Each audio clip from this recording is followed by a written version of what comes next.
Thank you, and good evening, and welcome to the first event in our 2011-2012 President Speaker Series. I'm Diane Harrison, President of California State University, Monterey Bay, and I am so honored to introduce tonight's speaker, the distinguished journalist and author, Belva Davis. Ms. Davis's own story is woven into the history of America's transformation in the 20th century, and both are marked by struggles and triumphs. Born to a 15-year-old laundress in Louisiana during the Great Depression, she came of age in Oakland during World War II.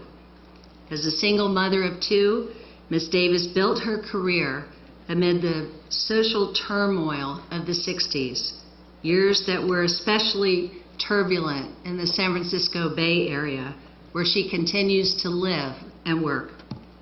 Her newest memoir, Never in My Wildest Dreams, offers a frank account of Ms. Davis's determination to break into broadcast journalism at a time when stories of particular importance to African Americans and women rarely made mainstream newscasts, let alone having an African American woman journalist on the air to tell them. In the face of racism, sexism, skepticism, and outright abuse, Ms. Davis rose to become one of the most respected and trusted local journalists in the country. After getting her start as a freelance writer for Jet and Ebony magazines and other African American publications, she made her broadcast debut in radio news. In 1966, she became the first African American television journalist in the West when she joined KPIX-TV in San Francisco. In spanning a career of more than half a century, Ms. Davis reported many of the most explosive stories of the era, including the Berkeley student protests, the birth of the Black Panthers, the People's Temple cult that ended in the mass suicides in Jonestown, the assassination of San Francisco Mayor George Moscone and Supervisor Harvey Milk, the onset of the AIDS epidemic. Her coverage also extended to Africa, where she covered the terrorist attacks that first put Osama bin Laden on the FBI's most wanted list. And along the way, she encountered a cavalcade of cultural icons: Malcolm X, Frank Sinatra, James Brown, Bill Cosby, Nancy Reagan, Huey Newton, Muhammad Ali, Alex Haley, Fidel Castro, Dianne Feinstein, Condoleezza Rice, and more. Ms. Davis has won 8 local Emmys and a number of Lifetime Achievement Awards, including honors from the International Women's Media Foundation, the National Association of Black Journalists, and the Northern California chapter of the National Association of Television Arts and Sciences. She is also a member of the Northern California International Women's Forum, and we have 5 members of that group here tonight, including myself in our audience. Thank you all.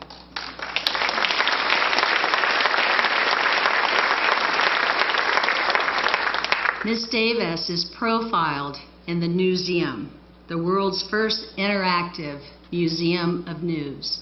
And if you haven't been there, you need to go. And as myself, as a board member for KQED New Media, one of the nation's leading PBS stations, I am proud to say that she continues to host a weekly news roundtable and special reports on KQED. Her life is testament to the need to continue breaking down barriers that stand in the way of equal opportunity for all, and for what is possible when those barriers are broken down. We share that spirit in the CSU system and on this campus, where we seek to provide all students with access to high-quality education. in the spirit of our own university's commitment to diversity and to excellence, please join me in welcoming tonight's speaker, Ms. Belva Davis.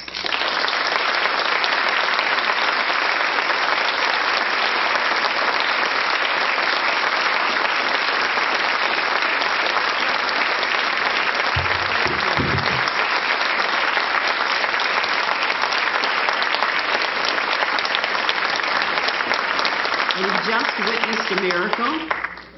I walked out 5'1".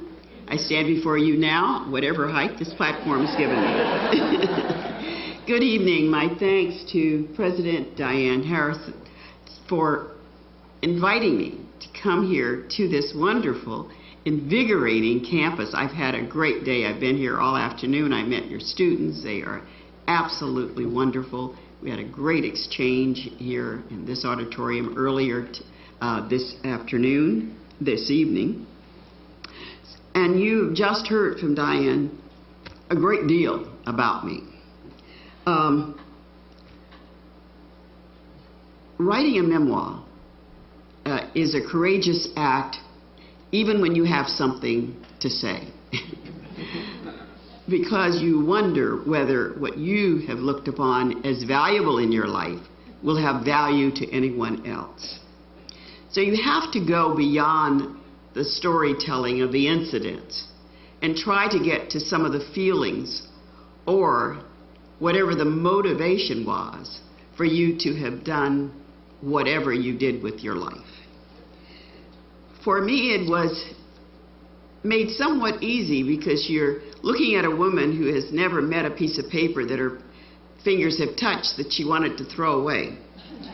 You can ask that of my husband. He will tell you. But I was also fortunate because, along with other things, I was helpful in saving some of the news film from the early days of the 60s and 70s at what was then the #1 television station in the San Francisco Bay Area by far, the leading station, the CBS affiliate Westinghouse station. One day I was just walking near our station in between buildings where we were and saw a group of rental trucks, and they were loading on boxes, and just casually I asked one of the guys there loading it on, "What are you taking away?" He says, "All this film." All what film? All this film. They need this space. Well, we had a new program manager who had no vested interest in the Bay Area's history, but was looking forward as to how he could leave his own imprint. So he'd ordered that it all be taken to the dump. My colleague Roland Post and I, brave as we were, not even knowing this guy, went back in and all but said, "What is the matter with you?" Well, we won one part of that argument, but not the other. We never convinced him that the material was valuable, but he said, "If you want to take responsibility for it, I will allow you to, and I will send the trucks away for today." But he gave us a time frame at which we had to get rid of it. Well, we managed to get somebody at Beacon who had no real interest in TV news other than a person smart enough to know when some things are valuable, who offered us free space for a short period of time until we could figure out what to do next. This went on for a time, and finally we approached San Francisco State just to find out if they would keep the boxes, and they did. And today we have the San Francisco TV Film Archives that I ask you to go and visit if you're at all interested in the past history of this area. So an act done without forethought, but just because we didn't think it was the right thing to do, managed to save the many historic moments from our area. And it's so much like life itself. We take actions, not often knowing what the impact will be, not often knowing what the outcome will be, but we do what we find in our minds and in our heart, what we think is right. And for us, it was not right to do what was happening at that moment. with all of the years that I have spent before the camera, on radio, and in newspapers, people still tell me when they read Never in My Wildest Dreams that I didn't know that about you. And that is one of the highest honors they could give me, because my early years were not easy. One could almost say they were stereotypical in many ways, but my background never became the story. And I did not know that for sure until this book came out, and some of my best friends talked to me about it. I believe that having gone through the things that I did as a child growing up gave me the tools that I needed in an industry that was new to so many of us, television news. When I started in TV news in 1966, there was 15 minutes of national news a night and 15 minutes of local news. And when the decision was made to expand the news, they added 15 minutes. That made a 30-minute block. And that required hiring a couple of more people. And so 2 more of us were hired, giving 4 full-time reporters jobs at the CBS affiliate station in San Francisco. And from there, it was like a rocket taking off. We had some years of slow growth, but nothing but growth. KPIX was a wonderful place to have learned my trade. As to that beginning that I think taught me how to negotiate and how to learn to be as independent as I could by observing, studying, asking questions, and trying to know what it is that was expected of me, that allowed me to operate in a newsroom where there were no women reporters and where there certainly was not a black woman reporter. So what was this rough beginning? I was born to a teenage mom, 15 years old. I was born in the town of Monroe, Louisiana, in the year of what they call the Great Flood. It was a year in which the water in Monroe, Louisiana was at 40 feet above flood level from February to April. It was a wretched time. And if I ever wondered why my mother, at 15, tried to find another place for me, that was the explanation of all explanations.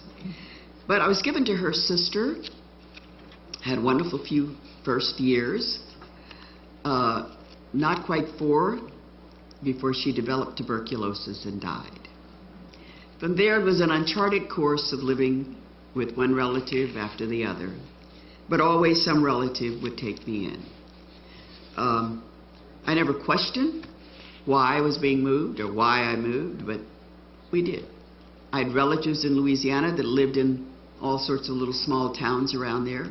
I even had one aunt who, Essequina, who lived in the back wilds of Mississippi, who lived in a little cabin on stilts, whose best friend was her shotgun, who planted everything practically that she ate, grew it, or killed it, she said.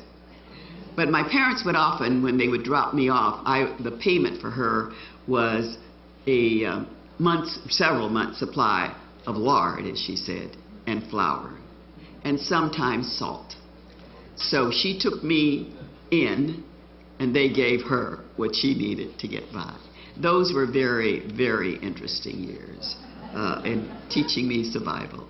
It's where, unfortunately, I learned to hate snakes.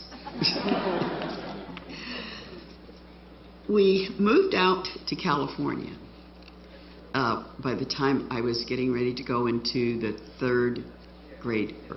I think I was going into the 4th grade, but I think they put us, because we had these heavy Southern accents, into the 3rd grade.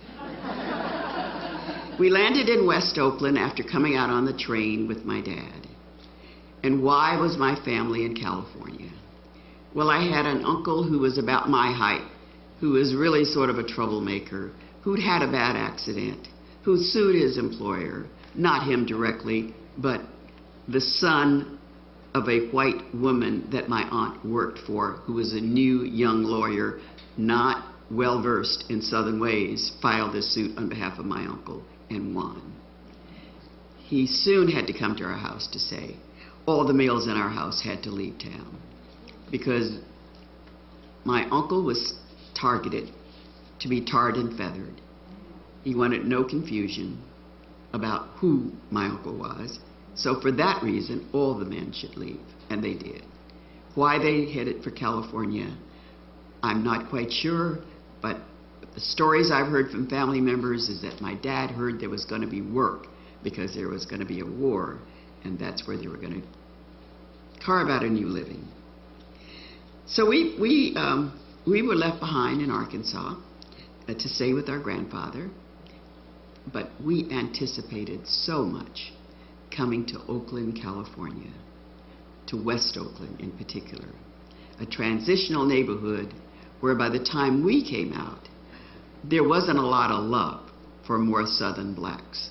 They were coming too fast and too soon for many people.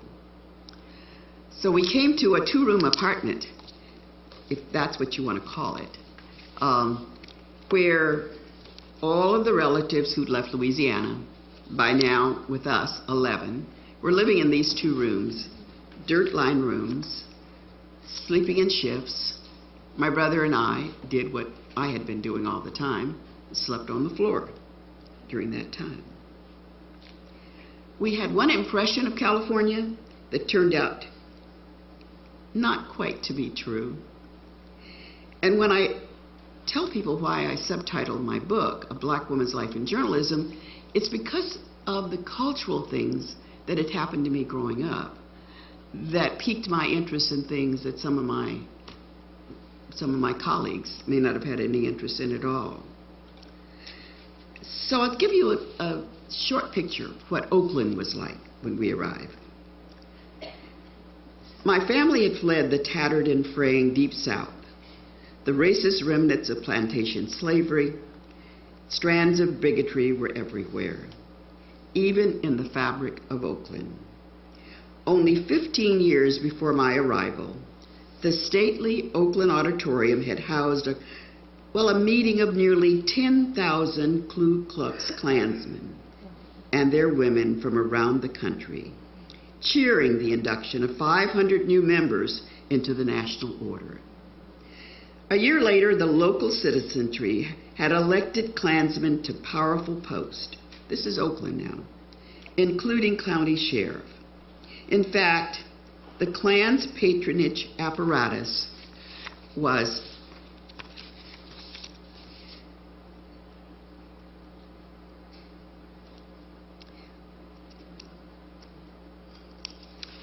so powerful that the zealous Alameda County sheriff decided to prosecute a case against them. It would be years later before that prosecutor would be named to the U.S. Supreme Court and would participate vigorously in the Supreme Court's decision outlawing racial segregation. His name was Earl Warren. So we have the place what we are escaping from and finding their neighbors and cousins here in California. So that was our introduction to the freedom era, supposedly, of our lives. We lived in the place where we said until we could get into the housing projects. Another big step. We were so proud to get a place to live of our own that had walls, that had a real kitchen. And I was fortunate enough to move in with my aunt and my uncle, and for the first time, I had a bed. I was the first in my immediate family to graduate from high school, though often I was told that I wasn't going to amount to much. I think it was my inspiration. It was the flint for the fire that was lit in me to do better. I ended up going to high school in Berkeley, and that's where I got my real first lesson in the use of power. I volunteered, or wanted to be, a member of the Berkeley women's basketball team. It was a while before I discovered why that was not a good idea, and it was suggested that I join the bowling team, so I did. And I wanted to be a really good bowler, so I wanted to practice. I got a job. I had a job in the 5 and 10 store. I was saving my money because I wanted to spend weekends really getting my backhand perfected. So the first weekend with my money in hand that I decided to go down to the Berkeley Bowl to do this extra practice so that I would be really good for our next match. I was there for quite a while, waiting on somebody to help me before I before the man who was managing the desk that day got around to telling me that I could not bowl there. I argued with him as best a teenager could, that I bowled there all the time with the Berkeley team. Why couldn't I bowl there? Of course, I got nowhere. So I didn't really know what to do about that. I had learned by then, because of my early years, complaining sometimes got you the opposite result. So I tried to work out a solution for myself. So what did I do? I took our concrete driveway on Ashby Avenue near King Street, and I drew the dimensions of a lane in a bowling alley. I took vegetable cans from my aunt's kitchen, and they became my pins and my balls. And that's where I was practicing one day when one of my gym teachers drove by. It was a Cal football day, and, you know, traffic was going nowhere.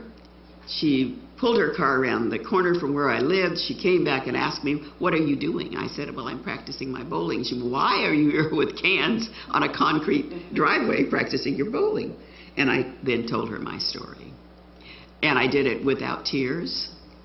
Very proud of that. And she simply, instead of discussing it with me, simply said to me, as she turned on her heels, "I'll see about that." And I tried to put it aside. And then a few days later, she came over and she said, "You can bowl at the Berkeley Bowl anytime you want." And I started saying, "But the man said I can't bowl there," and all of the other frustrating things that were going through my teen mind then. And she said, "No, you can bowl there." I talked to Mr. Laton, the principal. He has called the manager, and he's informed him that if all Berkeley students could not bowl there at all times, then no Berkeley students would bowl there at all, and threatened to pull all of the Berkeley Bowl activities out. And I learned from that exercise in constraint and sensitivity that one person taking a rational approach can have an enormous amount of power. And I called it my introduction to the power of one, for which, like Superman, I put on my back that I had the power of one, and what I had to do as I grew up was to learn to use it. The Berkeley Bowl now is this wonderful emporium, you know, of good and fresh and organic food. So it's hard for people to realize that Berkeley was a place where there would be discrimination. Moving along in my life, there were some pretty tough years. I had an early divorce because there'd been this kindle of hope and possibility of becoming a writer. So I would just write things, you know, those magazine contests where you write something and send it off. Of course, I guess nobody ever read them, but I would send it off. And one day I did make a contact with Jet Magazine, and they needed a stringer, and I became a stringer for a national magazine, never having written anywhere. I was not paid. Well, $5 a week I was paid. Eventually, not at first. But I got a valuable exchange for my work. The editor, each week, would get on the phone with me and talk with me about what I had written and what I needed to do to improve it. He said as long as I never wrote, this was the first of them, if I never wrote again, and a good time was had by all. That was my favorite line. But I went on from there to working for a paper called the Bay Area Independent. Black-owned paper. Editor was white. Former AP reporter. In from Singapore. Spent too much time at the bar. Couldn't get a job anywhere else. So I learned a lot from Darrell Lewis. I learned how to put a newspaper together. I learned how to write headlines. Remember, I don't know, I might have just skipped right over this, that I am not a college graduate because I was not able to go to college out of when I graduated from high school. I was admitted, and we got to the point where I needed to pay my tuition, and I could not find anyone in my family who was willing to do that. They were proud of the fact, since I was the first one in our family to graduate from high school, that I'd gone that far, and my father thought I should really, a career as a clerk typist was about all I should aim for. But in any case, I thought that I could do better. And so I started taking these odd type jobs. Now, what did that lead to? That led to the fact that I met Malcolm X, I met Muhammad Ali, I met many famous people who had no other outlet in those times except to appeal to the black media. So there's a favorite story I like to tell about Malcolm X, and you may have heard it because I tell it all the time because I enjoy it so much. And it was, the reason I want to tell it is because the stories we hear about Malcolm X are usually so filled with tension that his humanity sometimes, does not come out. But he came in one day with a couple of other gentlemen dressed like black Muslims, which they were, and with the bow ties and the white shirts and so forth. And I got a little ring of a bell in the front from Darrell, the editor, who said he needed my help. And I asked why. He said, well, this is Mr. Malcolm X, and he wants to put something in our newspaper. And I said, they have their own newspaper. The gentleman explained that they wanted to be in touch with brothers who don't necessarily read their paper. I stood there then because I didn't know what to do next. And then Malcolm X said that he had this article. It was quite long. He didn't want to pay to run it. He didn't want it edited. He just wanted it in our paper. It's on deadline day. So I turned to my friend and I said, Malcolm X has this article that he wants to run, and he does not want it edited, and he does not want to pay for it.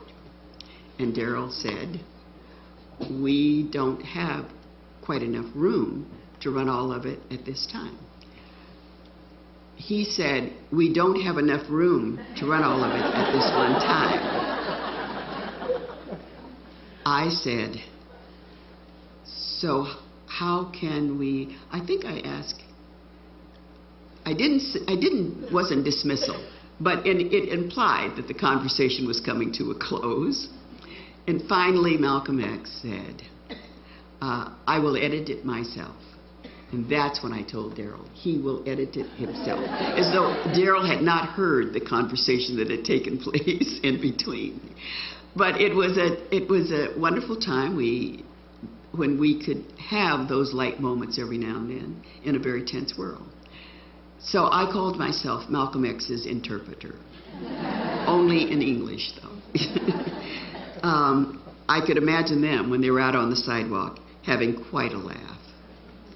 Some of these moments are worth repeating because I try to make people who've almost become feeble in our mind, to try to show their human side. Meeting with Muhammad Ali and then walking down the streets of Fillmore with my daughter on his shoulder, and him saying to me, why wasn't I home taking care of my children instead of dragging them down the street as I was? So these were all marvelous people that I dealt with. I moved again, this time because I discovered radio, black radio.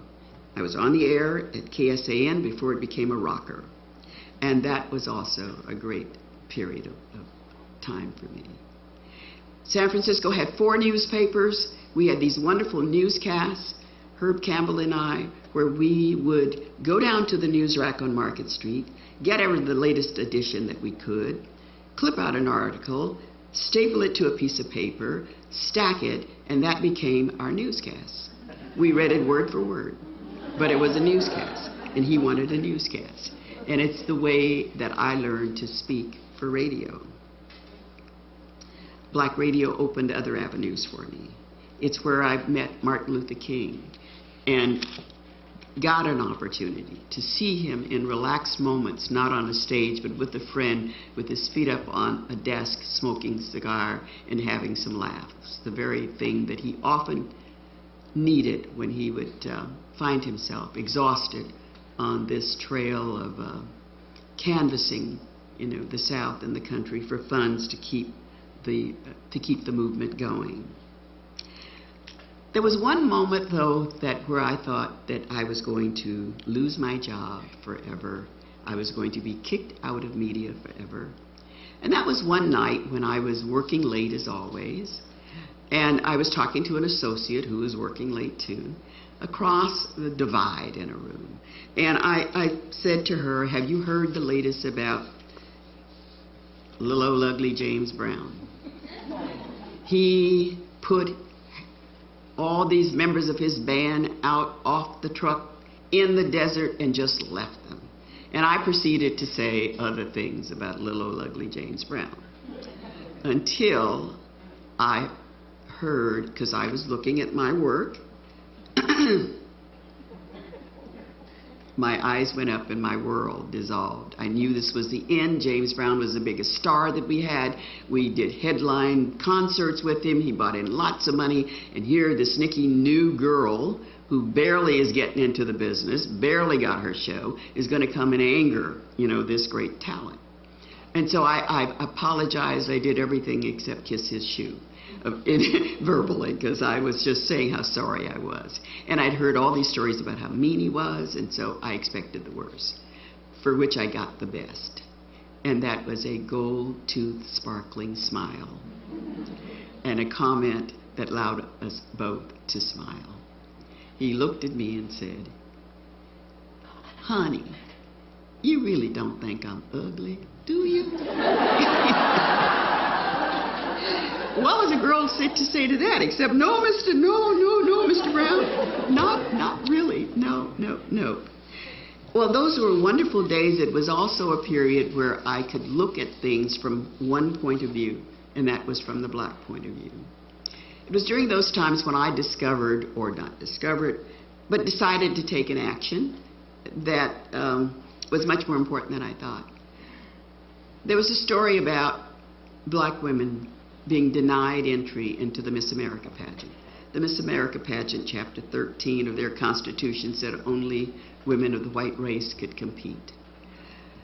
That's when the Power of One story came back to me. So I decided to join a friend who was putting on a beauty pageant just for black women. It was called the Miss Bronze pageant. So we staged it. More lessons learned. I went to the Junior Chamber of Commerce, who was sponsoring the Miss America pageant in San Francisco, in the Bay Area, explained the problem, said we had this. They said at a local level, there's nothing we can do. Then I said, help me do a pageant for these girls then. And you know something? They did. They really supported it. And so we put on the Miss Bronze pageant. The Miss Bronze pageant offered a screen test at Warner Brothers. Some of those women carved out careers that were absolutely fabulous. The group, the Fifth Dimension, the women in it, came from that exercise. This was a volunteer movement. So it wasn't Vanetta McGee, a very fine actress, was another one. So it wasn't that they didn't have talent. It was that the system was screwed up. And it wasn't many years after that, because we had members of their own organization who felt that the rule needed to be changed. And I thought quite often of Miss Entz and her Power of One story, how working from within can often get you exactly what you want in results if you're willing to work hard at getting there. I sometimes wonder, though, if that's the reason I got into television. I think not. America was changing. I just happened to be in the right place at the right time, is what I told myself for many, many years. I'd probably been a reporter for 25 years before I realized I must be doing something right. It took quite a while for it to get clobbered into my head. But getting in was tough. There was an incident with, Ronald Reagan sort of plays a part in my life. If you read the book, you'll find out. But, but there was a woman working at Channel 5 who loved Ronald Reagan and who told a newspaper reporter that if he ever was elected governor of California, she wanted to work for him.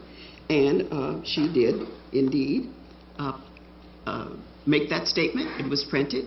So the day he was elected, the next day after he was elected, I called the station manager or the program director and said I wanted to apply for her job. Well, they couldn't believe that, but that was the way it was. And it took some while, some weeks, 67 interviews of other people first before I was finally selected for that position. So what did I find when I got into television? A pretty difficult time. I remember, I'm not only a woman of color, I am not only a person of color, I am a woman. There were no women general assignment reporters on the street.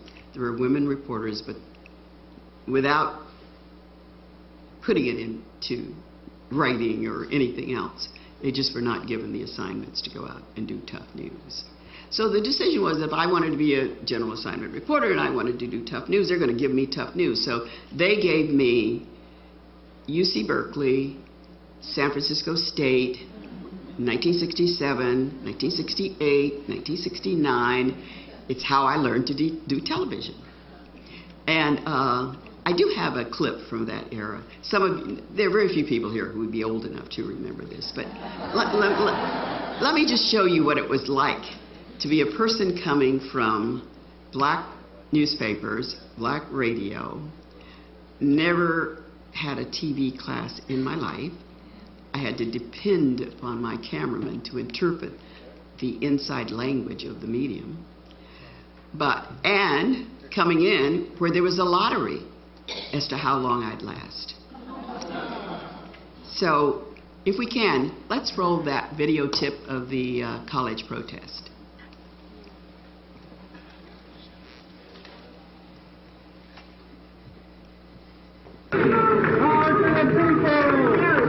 Some called the 1960s a time of revolution. Protesters in the streets and across the campuses. And a popular rap at the time said the revolution would not be televised. But televised it was. And one of those who brought the images of turmoil from the streets to our living rooms was Belva Davis, television reporter. During the years of, I call acute protests, there were so many things. Stop the draft, stop the war, give me, black studies, then Third World, Liberation Front, give me all the ethnic group studies. And it was just a very turbulent time. These were just students who were angry about all kinds of things, tuition, everything was up in the air. And the feeling was, from at least the left press, that the corporate world could have made a difference in all of this. They could have pressured the government. They could have joined the philosophy of the left instead of arming itself on the right and opposing it.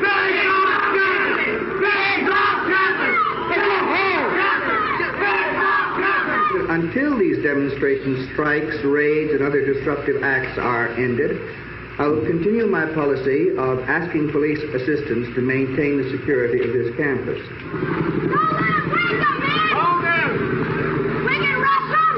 The reporters and photographers knew they were not immune to violence from the protesters or from the police. They really disliked the media. They thought that we portrayed them unfairly. But what else can you do if you have a helmeted police officer with a club hitting heads to the degree that you can hear the crack of that blow? It affects you. And the drama of a student throwing a rock is not nearly as visual or as impactful. And for the police officers, that's what they were avoiding, you know, the rock throwing, pieces of concrete, whatever students could throw at them, they did. Mostly, though, it was verbal, but the names that they called were hurtful. So I understood both sides of it.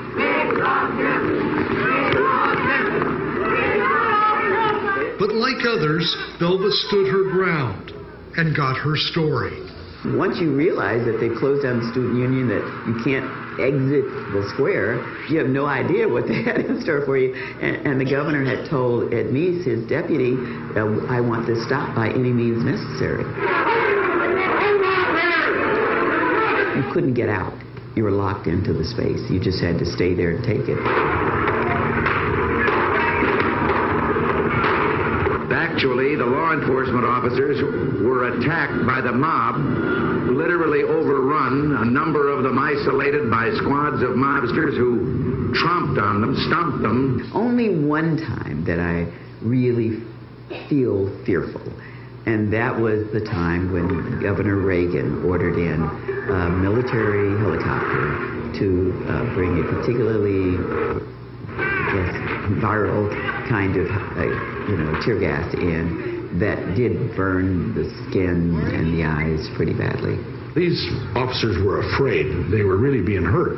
You can't allow a free zone where everybody can do just what they want. This is the United States of America.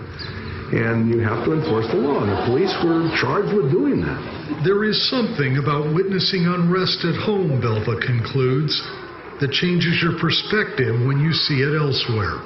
And when we look now at student protest around the world and you're seeing almost the same images, it's hard to think about there being that much anger and that much passion in our own country that we actually had to take those steps to really quiet people.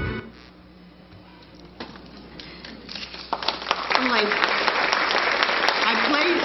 I like playing that clip because it reminds us that we had a time as turbulent as those we're seeing around the world in many places today.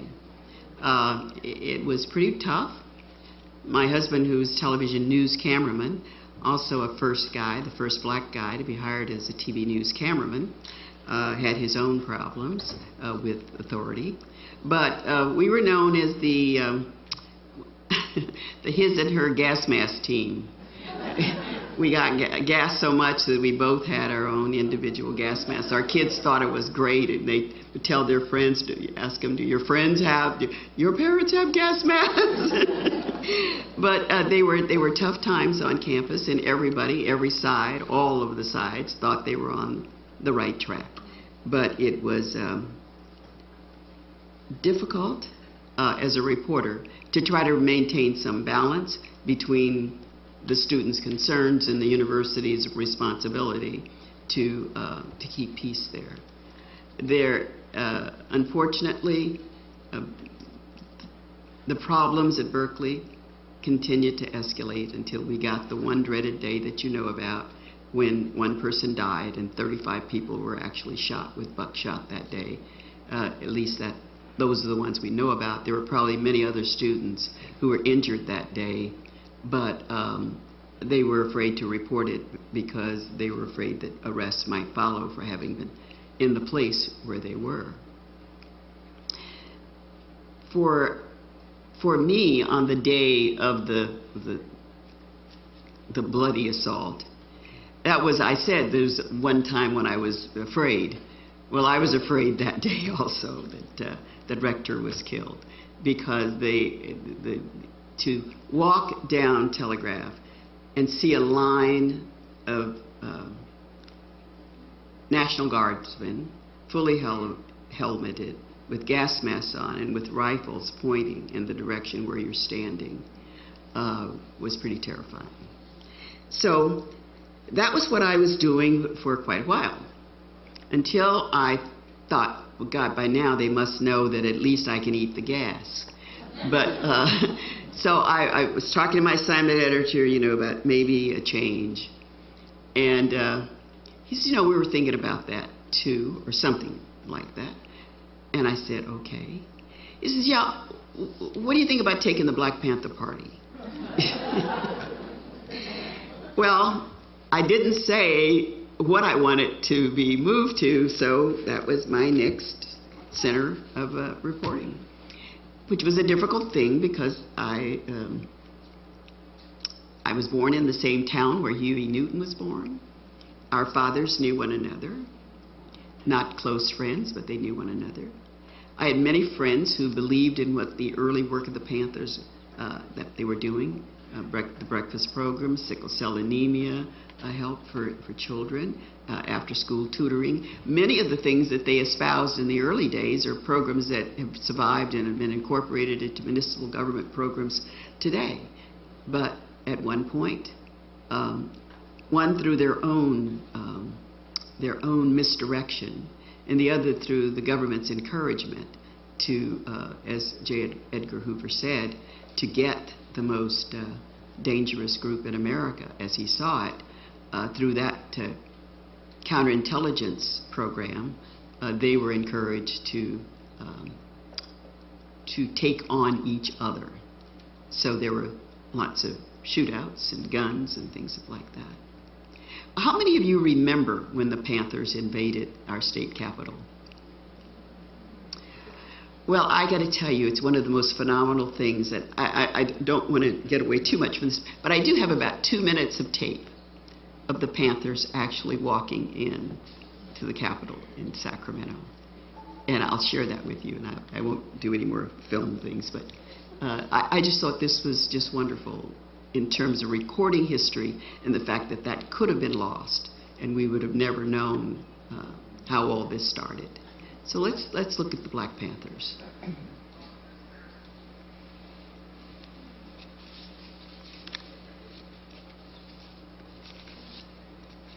In the turbulent days of the 1960s, a homegrown group of political revolutionaries sprang up from the streets of Oakland. Brash, strident, militant, they were the Black Panthers. It's hard when people are at war, and that's what happened in Oakland. The Panthers were at war with authority, the sheriff's department, the police department, any department of authority, and the FBI at that time had targeted them as a group that was considered to be one of the most dangerous in America. The Black Panther Party doesn't attack anyone, but will certainly use self-defense in the event that it's necessary. The Panthers sent a clear message. They would not hesitate to use violence if they found it necessary in their fight for freedom and equality. And in 1967, to reinforce that message, they executed a bold demonstration in the very halls of power with an armed march to the Assembly Chamber in the California State Capitol building. I have these Black Panthers up here with guns on the second floor. Belva Davis covered that story for KPIX Channel 5. We didn't have a camera there that day. We didn't have any idea they were going to show up. We had to play catch up on that story. So they told, I guess, people who they felt would not betray the surprise of it. Are you placing me on arrest? Are you placing me on arrest? The conflict between the Panthers and the police was at times violent. In April 1968, a 90-minute shootout would leave the Panthers' first recruit and party treasurer, 17-year-old Bobby Hutton, dead. Police said he was armed. The Panthers said he had stripped to his underwear to prove he was not, and that officers murdered him. We were the only station with a photographer there the night of the shooting. And for some reason, the film stopped just at the shooting of Bobby Hutton. And we were told that the camera broke. Do you believe that? In my heart? No. That was a testy moment in our newsroom as to what had happened. We were just told best to forget it and move on, because whatever had happened to the film, we didn't have it. Well, our really calm, wonderful little life continued onward with covering stories that didn't necessarily have to do with violence. I am very happy to have been part of the earliest reporting on breast cancer in women and to do the first story about the possibility, not just the possibility, but the fact that breast cancer does exist for some men. And in that story profile, a very famous man agreed to be interviewed because he was so concerned about men having this knowledge. Although I did make a promise not to reveal his name for business reasons, because he was the founder of the Gap stores, Don Fisher. His wife now, of course, says it's perfectly all right to talk about that. From there was a pretty difficult period for us, and my time is about up here, but just to let you know that as a family, we were put to many tests. There was the Patty Hearst kidnapping, there was the SLA, and there was Angela Davis. All of this happening around the same time. For some reason, we understand why they may not have pulled off what they had planned if they made the assumption I'm about to tell you about. They thought because my name was Belva Davis and her name was Angela Davis that we were sisters. And that shows you their exposure there. In any case, the police came to me to say that they had decided, this is a motorcycle gang, had decided to kidnap my daughter. And this was checked, and nobody could be sure. They didn't know if it was real or not real, but they decided we shouldn't take the chance. We had to actually move, change cities, change schools, change our lives, to get police protection for our daughter, because we couldn't take a chance. But we were fortunate to find a school where Joe Alioto's had grandchildren there, and Mayor Mosconi's daughters were there. And my daughter actually knew the Mosconi family. From that relationship explains why I first heard about the shootings at City Hall from my daughter. She was working as a student intern in City Hall, had just visited with the mayor, just left his office when the shooting occurred. She called me hysterical. I was home getting ready to go to work. I was anchoring a show at Channel 9, and I came to City Hall, first to make sure she was all right, and then to find out what was going on. And at that point, I was at the point where a mother really hoped she never really had to be tested.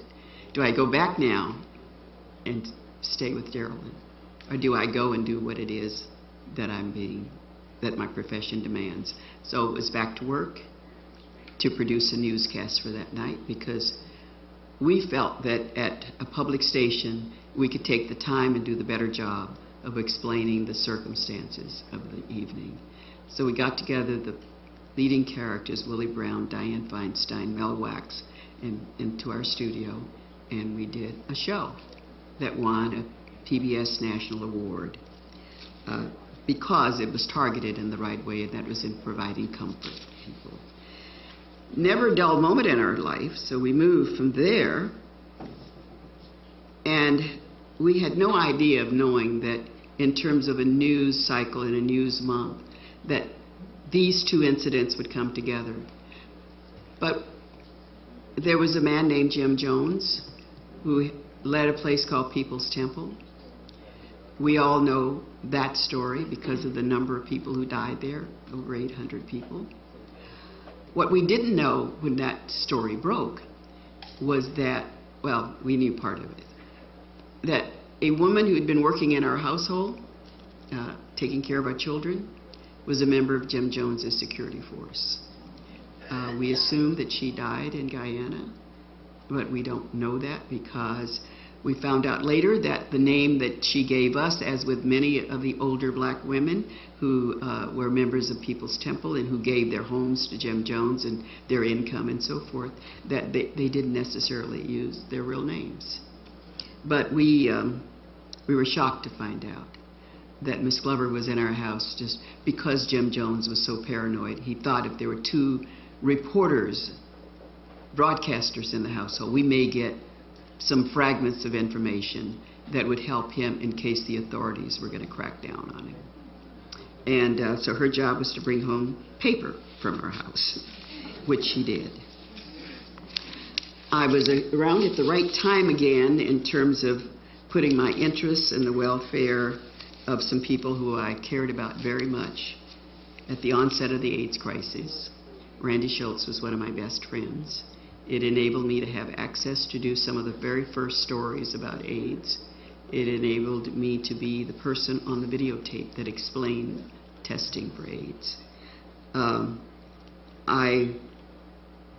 My interests remained keen in that area because I've lost now 2 program producers to AIDS and have continued as best we could of keeping the need for education alive.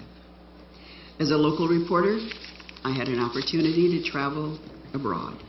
One of my most fascinating trips was, of course, 2 interviews, 2 trips to Cuba, meeting the fascinating Mr. Fidel himself, having an exciting time. He, to this degree, that he would never set an appointment with people like us.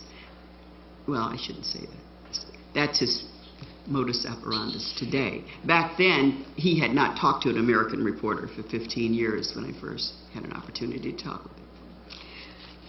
I was fortunate to be there because that was supposed to have been Barbara Walters' sole story, and somehow we got there, we got a story, we got 2 Emmys, and I've always felt good about acing her on that.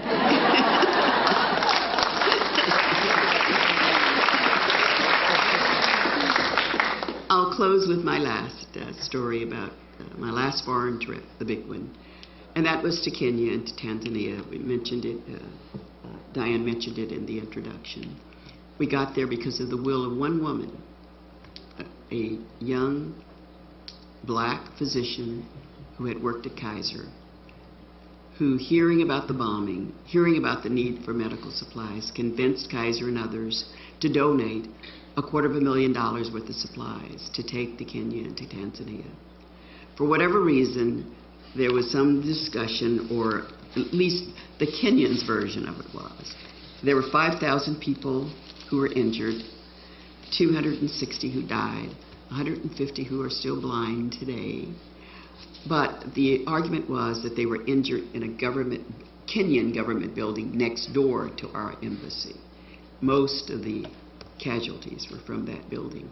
The Kenyans have not yet felt that they have been fully compensated for that. So I have taken on, whenever I speak, reminding everyone that those 10 years later, the Kenyans are still seeking what they think is real justice, and because of the fact that they were not, at that time, there was no disagreement between any of Al-Qaeda. It was all their way of getting at this country. Okay, so I went over time, but when you have covered and tried to squeeze 43 years into 40 minutes, it gets a little hard.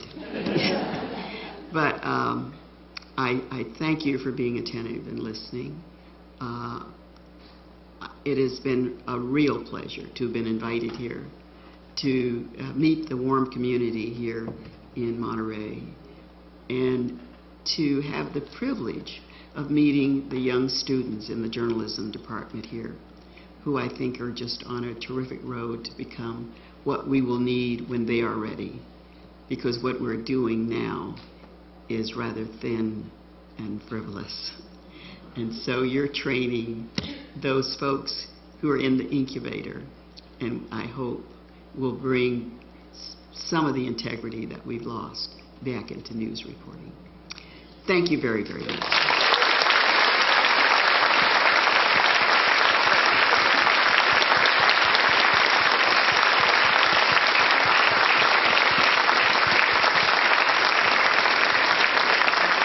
Thank you, Belva. We're just going to get set for our question and answer period. we get out the water. Belva's going to get a drink over there. So we said if you'd like to ask questions, there are file cards in your programs, and you can fill those out, and the ushers will come and get those for you. So I think she's taking a little break. But, you know, it's so interesting that she's in the middle of all that activity that has affected all of us. And if you grew up in the Bay Area, or if you just read about it, you know, it's only 100 miles away that we were the center, this was the center of all this activity. We have our moderator today who will will take care of the Q&A. Is a professor of journalism and media, and we're going to ask her to come out with Belva. It is Dr. Estela Paras, and if we could have Belva come back out, and we will start our question and answer period. So, Dr. Paras and Belva, please take a seat.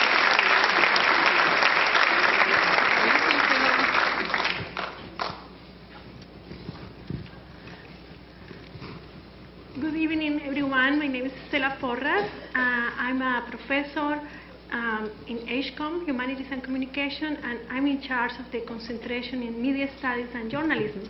And I'm very, very glad to be here in this event and being the moderator of the session of question and answer with Belva Davis. So this is the way that we're going to proceed. There are people getting some questions in little cards around in the back. We're going to get the questions, and we're going to start having the conversation. But since we have some time, I'm going to start with my questions. I'm going to take advantage. And it's going to be informal, and it's going to be, you know, more kind of relaxed moment.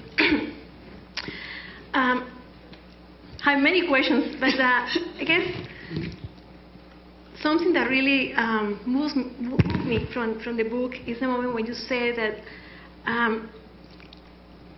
it's important to have someone to sustain and make the community proud. I think that was a quote from Bill Crosby when he says, there is a moment that it's so important to have this person on TV, and please come everyone in the family to see what's happening on the TV, because Belva is there.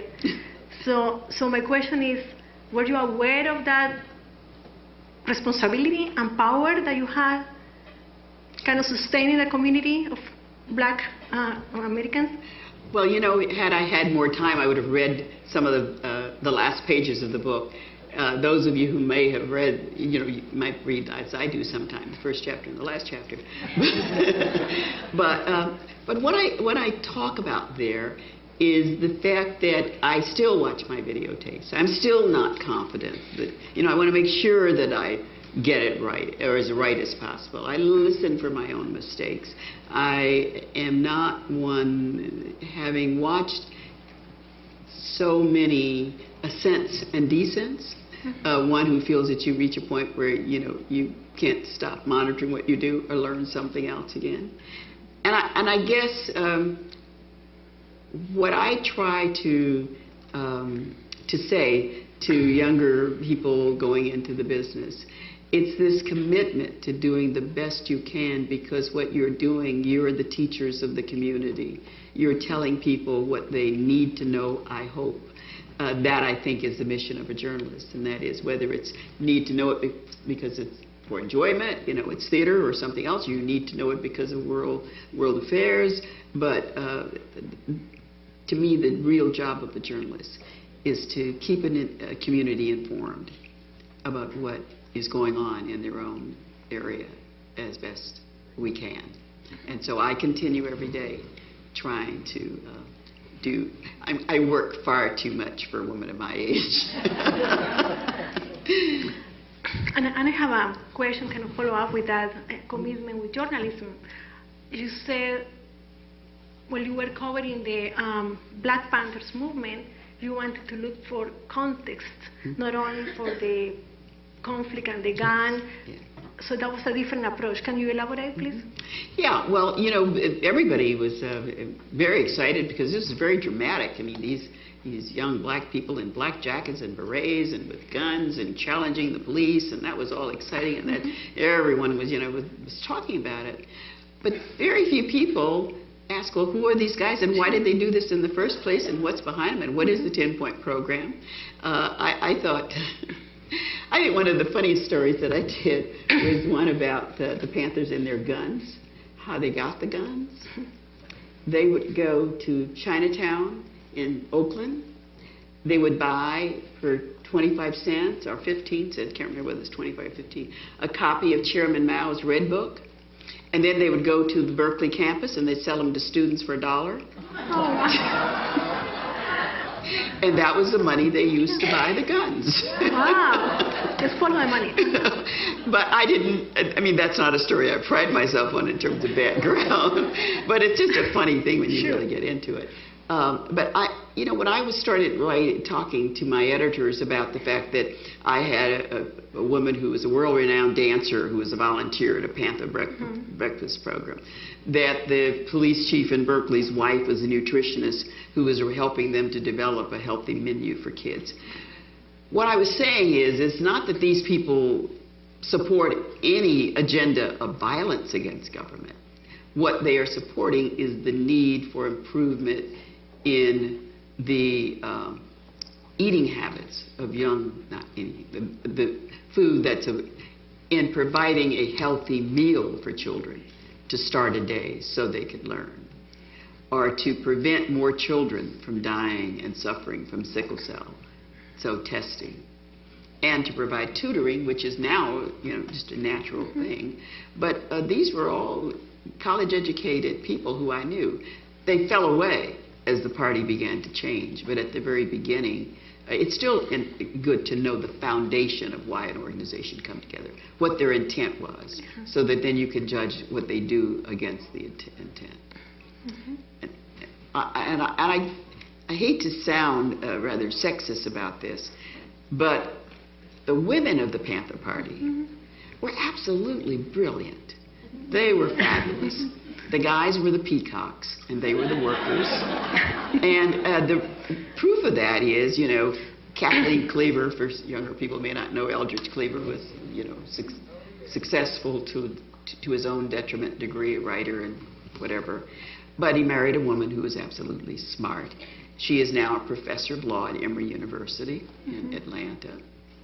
Elaine Brown, who was the second to Huey Newton, started a foundation to assist families of, I think one of their goals, they had several, but one of the things, families of people who are in prison. Erica Huggins started a meditation program for people who are in prison to help them learn to breathe, learn to relax, and to lessen the number of infractions that they would build up, causing them to have to stay in prison longer. Yeah. So these were people with a brain and with compassion, and who are still operating and still providing service. Yeah. So that's the context of the story. Yeah. Well, I have a number of questions here. It's hard to decide. Everything looks interesting. There is I want to highlight this one. It says, I'm a senior in high school, and I'm interested in pursuing a career in broadcast journalism. Any advice on achieving my goal of becoming a news anchor and getting into the business? Thank you. Asking for advice or just stating? Asking for advice. Well, first of all, you've got to look at yourself, and there's one ingredient that nobody can give you. You've got to have it to start with. You have to be curious. You have to want to know some stuff. Whether it's going to turn into $1 tomorrow or not, you just got to want to know it, because that's what drives you to continue to work hard at being the best that you can be. So if you have a natural curiosity, it also helps, if you want to be a journalist, to know compassion when you see it. That is giving people who can't always express themselves well an opportunity to express themselves as best they can, and for you then to be compassionate enough to try to put what they say in the context of the problem that they're trying to work with. That took me a while to learn, not just with black people, but mine definitely was, when I first started, working with upper income whites, because I didn't have the same frame of reference. And but I learned. And knowing your new audience, because you used to write for only for black magazines. So I hope anybody who's whoever the question's from, who decided at the high school level that this is their interest, I hope that you will stay with it. It's a fast-moving target. And you'll know by the time you get to college whether you really want to do it, because it's changing all the time, and it's going to require renewing your outlook and your goals, and finding your own place there is going to be some hard work. Okay. You have material here for a new book. No. So many ideas. Well, many questions. Let's see. Many people have been asking about this. How has the integrity of news reporting been so compromised? Can you reflection on all the issues with news media? I don't think that's a secret. Otherwise, Fox News and Roger Ailes wouldn't be talking about repositioning Fox News right now. And we pick on them because they're obvious, because of the kind of people they hired, and because, they've broken a lot. I mean, I couldn't imagine some years back one network who would hire one party's presidential hopefuls, pay them three-figure salaries, and then treat them as legitimate candidates if they would choose to run. And that was the promise of Fox. But so that changed the metrics there. But it's not the only difference in. And part of it can be me and what I expect of people who I've known over the years. I'm lucky enough to have had conversations and know the Cronkites of the world, and to know that the people who were the examples for me would not probably find a place in today's world because of the requirements. I mean, just this week, Ted Koppel was, really talking very badly about what Nightline has become. And many of us used to, every night, force ourselves to stay awake to get the latest hard news, and it's developed into another kind of program. Part of it is the technology, part of it is the financial push to squeeze every dollar. News directors nowadays are given a budget, and that budget is what controls what you do, not the need to cover news. It's how much money you have in there and how you can spend it that makes a difference, whether you're doing a good job or not, whether it's enough for you to do a good job. Well, there is a number of questions here about family and your role as a mother. So someone asked here, when you were a single mother, what was the most difficult conflict you had between your duty and your children, your obligations, your profession? So 3 or 4 questions related to that. It was tough until I had the blessing of marrying William Moore. When I did land a job in television, Bill was still cameraman, still photographer. He took our garage and turned it into his developing studio, and he stayed home and giving me the freedom to concentrate fully upon building that early career. He was the first feminist man that I met.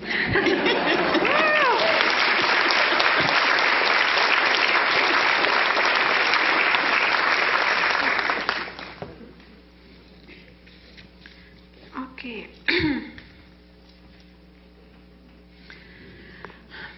What is the most difficult interview that you ever conducted? That's a hard one there. The most difficult. The difficult interviews were basically they were difficult because of me. Interviewing Professor Shockley was a real test for me. It was hard to remain, middle of the road and take what he said seriously and not feel injured by it, about the things that he said. Others were difficult because of the helplessness of the people you were talking to. When I was doing the breast cancer series, one of the things we decided to do, my husband actually disliked this series intently, but we decided to follow the life of a young woman with 2 children who had reached an irreversible stage in her breast cancer, to see how she would handle with her children and how they would handle it, her husband, those last days for her. And I mean, you know, I was exposed to Elizabeth Kubler-Ross and all of the other people who help us to try to transcend big things, but I went into a state of depression that was absolutely awful, because being a mom myself, I had so much compassion and feeling for her, and I'd have to keep the professional shield on, you know, going back week after week, talking with her for those interviews. But we followed that story through. And they used it in counseling with other families later, because they were a wonderful family. Yeah, I want to jump out with my question here. That's why I'm here. Kind of thinking of the line between journalism and advocacy. Do you have any comment on that? You mean you think broadcasting changes journalism, or Yeah, and advocacy, journalism, advocating for some cause? No, I think that, no, I know more than newspapers, and sometimes they're the worst of all. If you get a good, strong writer, you know, and we know that because we have columnists that fall on one side of the aisle or the other. And no, I think the problem with broadcasting today is the demands of the technological requirements. That is, you know, shooting your tape and editing your tape and writing your script and giving you very little time to discover the news. Not just to read what somebody else has written that you pull a line or two off the wire. Not wire, you know what year I'm talking about.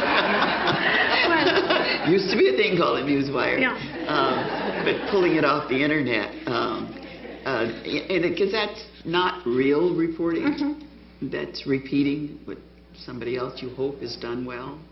But there are reporters still. Rita Williams at Channel 2 is still, you know, hard-nosed, old-fashioned journalist who does excellent work and is trusted by people of all persuasions.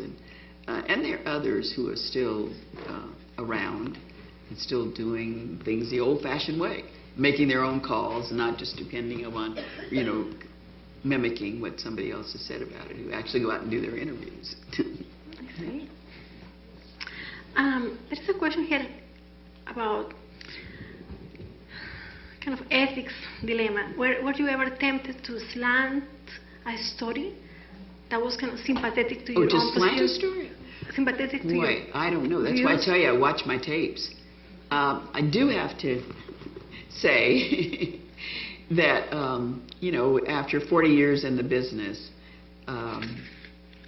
other than one series that I did, that was a defining series in our life, I have not had those kind of challenges about, you know, I mean, people may not have liked me because I was black and I got letters about going back to Africa, but it didn't have anything to do with the story. It just had to do with the fact they didn't like me because I was black. But I did a story about the Oakland Police Department and racial profiling. And it was a very sensitive story because there were lawsuits had been filed, there were cast of characters involved, were high profile, and then my mistake on it, there was a promotional piece to talk about the series, and it was probably more dramatic than it should have been. I admit to that, but not the stories themselves. And the Oakland Police Department never wrote a letter giving particular charges in our series that were inaccurate or should have been retracted. That never happened. But they did not like the tone of it, and the police chief called my station manager on a Sunday the night before it was to run, showed up at my station on Monday, demanded that we not run it, and the whole station was involved because we decided to run it, and it made life pretty miserable for our photographers who depended upon help from the police department to do their work. And they were given tickets, and they were harassed, and eventually my son was arrested on the strangest charge of all. He was just barely learning to drive, and they said he made an illegal right-hand turn. Criminal. And they held him, you know, we didn't know where he was. They held him for quite a while, and then finally let him make a phone call. And we finished that run of that series, and when we were ready to do the follow-up to the series, I refused to do it because I didn't want, a young black male in Oakland at that time, the reputation of the department, and that's what I was talking about, you know, stop for questioning, where young black men were being stopped and sometimes harassed or other worse things happening to them. So that's my story, the only story I walked away from. Well, we have a number of questions here, but I think the time is up. We can be, I don't know, we have time for one more question? No. One more? There's 3 or 4 that are similar. Has to do with technologies and internet and how internet has been changing the way to do journalism, and what is your impression about it?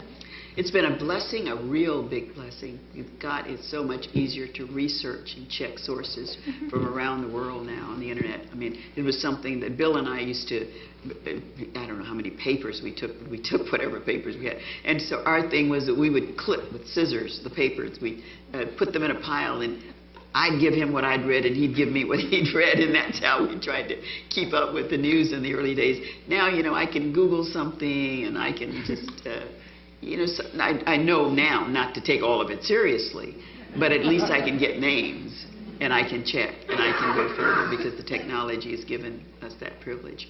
The universality of being able to learn places about places and people far away from the origin of your story is a real marvelous thing. I think the fact that cameramen don't have to carry around cameras that weigh 40 pounds the way my husband used to, that all kinds of things can be done with smaller devices. All those are good things. What I see as the problem is the drive to make the balance sheet coming from news departments look as best they can to wherever your headquarters is. And that has caused a real pressure on reporters to produce stuff as fast as they can, to do it all by themselves, to not always have time to check many of the things that they should. And, you know, as they say, it's the cost of making the sausage. But but I think as long as we have, you know, like students like those that I met here today who will know what it is they should be doing. I mean, nobody actually stops you. They just give you a framework that makes it almost impossible for you to do the kind of digging that you do. And that's why I hang on to public television and hope that it will be around and provide a safe haven for people who want to do more serious things. Well, thank you very much. Please